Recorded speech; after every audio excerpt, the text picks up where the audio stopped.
Hello hi friends, అందరికీ సంక్రాంతి శుభాకాంక్షలు. సంక్రాంతి అంటే పిండి వంటలు స్పెషల్. మా ఊర్లో అయితే స్పెషల్ అత్తరాసులు, కజ్జికాయలు. చూడండి ఫ్రెండ్స్, కజ్జికాయలు, అత్తరాసులు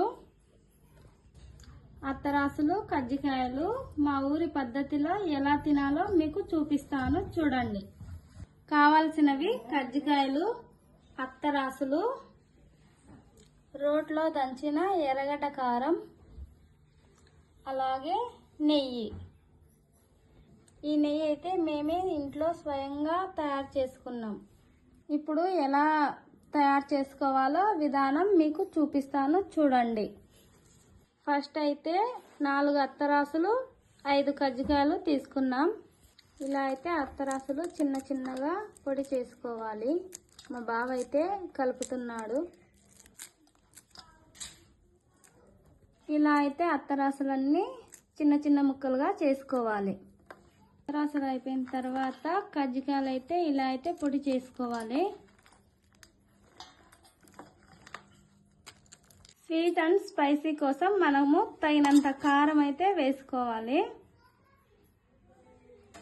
ఇది కూడా రోట్లో దంచిన కారం అయితేనే టేస్ట్ చాలా బాగుంటుంది.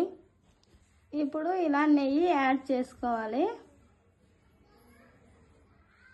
ఇలా అత్తరాసులు, కజ్జికాయలు పొడి చేసుకొని కారం మనం రుచికి తగినంత వేసుకోవాలి. అలాగే నెయ్యి కూడా వేసుకోవాలి. ఇలా అయితే ఈ విధంగా అంతా కలుపుకోవాలి. చేతితో కలుపుకుంటే మొత్తం పూర్తిగా కలిసిపోతుంది. టేస్ట్ అయితే చాలా బాగుంటుంది. ఈ విధంగా అయితే పూర్తిగా కలుపుకోవాలి. ఇప్పుడైతే మనకైతే పూర్తిగా కలిపేసుకున్నాము. ఇప్పుడైతే టేస్ట్ చూద్దామా. ఇలా అయితే మా బావ అయితే అత్తరాసులు, కజ్జికాయలు, ఎర్రగడ్డ కారం, నెయ్యి వేసి కలిపాడనమాట. ఇప్పుడు టేస్ట్ అయితే చూస్తాను.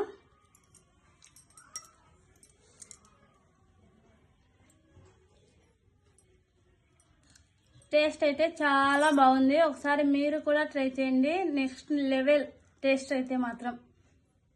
చూడండి ఒకసారి మళ్ళీ. Thank you for watching. Bye.